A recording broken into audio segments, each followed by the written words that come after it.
મારું નામ પ્રભાત ઉંબલ છે। મારી આજની રજૂઆત આરોગ્ય શાખા અધિકારી વિકાણી સાહેબ માટે હતી।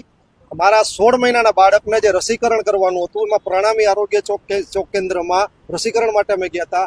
ત્યાં રસીકરણ કેન્દ્રની અંદર એ લોકોએ ગંભીર બેદરકારી ભૂલ કરી છે।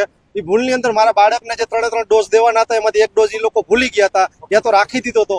એ 20 દિવસ પછી એ વસ્તુનો મને ખ્યાલ આવ્યો। 20 દિવસ પછી મને ક્રોસ ચેક કરતા મને ખબર પડી, બેન હારે વાત કરી હતી, એને મને એવું કીધું કે તે દિવસે ડોઝ મારાથી ઢોળાઈ ગયો હતો। તો મેં તમારે મને જાણ કરવી હતી કે આ ડોઝ મારાથી ઢોળાઈ ગયો છે, તો તમે બીજા દિવસે આવીને આપી જાજો। મારા બાળકને 20 દિવસ સુધી મને ખબર નહોતા, તો ક્રોસ ચેક કર્યું તો ખબર પડી, નહીંતર એ રસીકરણમાં રહી જાય। તો કાલ સવારે કઈ મારા બાળકને થયું, 16 મહિનાના બાળકને, તો એની જવાબદારી કોઈ?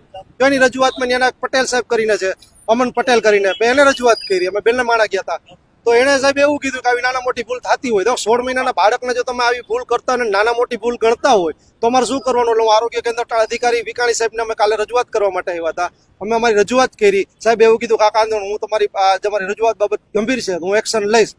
અત્યારે સાંજે એનો ફોન આવ્યો, ગઈકાલે સાંજે એ બેન પાસે ફોન કરાવ્યો સ્પીકર ફોનમાં, અને બેન પાસે મને ખાલી સોરી કવડાવ્યું। એટલે મેં, બેન તમને ખબર છે, તમે આ ભૂલ નથી, આ બેદરકારી છે, તમે જાણી જોઈને કરેલું છે, અને તમે ખાલી સોરી કહીને છૂટી જાવ। આ તો હું એક છું, તો મારા વિસ્તારમાં તેવા કેટલાય બાળકો છે, જંગલેસર વિસ્તાર એટલે મારા સ્લમ એરિયા, તો એ બિચારાને તો કઈ ખબર નહીં પડતી હોય। જો હું એક શિક્ષિત વ્યક્તિ છું, જો હું આવી ભૂલ મારાથી થઈ જતી હોય, મને ખુદને ન ખબર પડતી હોય, તો મારા વિસ્તારમાં એ લોકોને શું ખબર પડતી હોય? તો એની મારી રજૂઆત, સાહેબે ફોન લઈ લીધો કે તમે એવી વાત ના કરો, હું મારી એક્શન લઈ લઈશ, એ તમારે પૂછવાની જરૂર નથી મને। મેં સાહેબ શું આ માટે ન પૂછું? મારા બાળક ઉપર જે કાંઈ ભૂલ થઈ છે તમારાથી, જે કાંઈ બેદરકારી થઈ ગઈ, જવાબ પણ હું જ માંગીશ ને, તો કે તમે આવીને જવાબ માંગી જાજો। તો હું અટાણે સાહેબ પણ પૂછવા માટે આવ્યો કે ભાઈ, મેં મારી રજૂઆતમાં તમે શું એક્શન લીધી?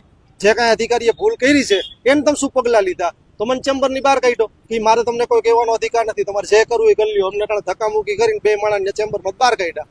અમે અત્યારે ધરણા ઉપર બેઠા છીએ એટલા માટે કે હવે તો એ બેન જે હતા આશા વર્કર, એ બેન ત્યાંના જે વિસ્તારના જે ઇન્ચાર્જ છે મેડિકલ ઓફિસર અમન પટેલ, અને ઇવન વિકાણી સાહેબ ઉપર પણ ત્રણે ઉપર એક્શન લેવાય ને ત્યાં સુધી હું અહીંથી જવાનું નથી।